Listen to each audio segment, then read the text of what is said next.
Hello friends, in the series on the income tax cases, today we will discuss the case of Satya, Vidya Real Estate Private Limited versus Assistant Commissioner of Income Tax. This case has been reported in 459 ITR at page number 331 and the matter has been decided by Chhattisgarh High Court and the date of the judgment is 30th March 2022.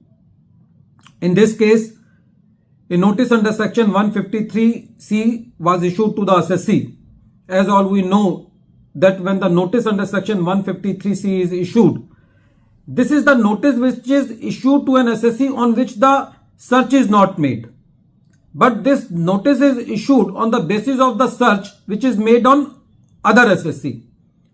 The mannerism of issuing the notice in section 153C is that, first of all, the assessing officer of the assessee on which the search has been made will make a satisfaction note that the documents on the basis of which the notice under section 153C is going to be issued, that documents belong to other assessee.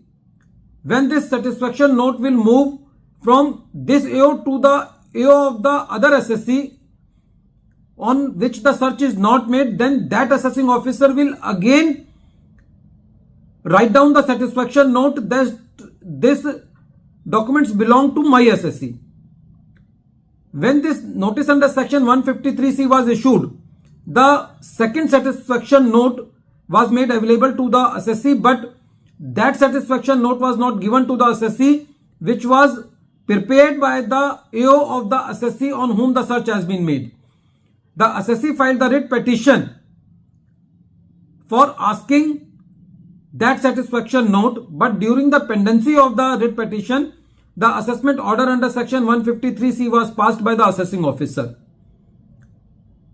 The court during the writ proceedings pinpointed a question to the assessee that under which provisions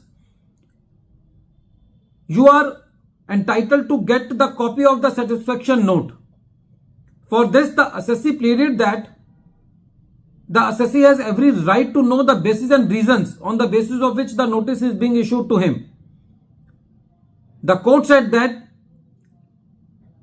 in the case ITO versus Shrimati Kamala Ojha 2020, which was reported in 15 ITR online 2017, a same issue came before the court, and in that case the assessee filed the writ petition under section against the notice under section 148, and during the pendency of the writ the assessment order was passed. So in that case also the court declined to entertain the writ petition on the ground that the assessee has the alternative remedy. So applying the same ratio, in this case also the court said that you are also entitled to the effective and efficacious remedy and your writ cannot be entertained.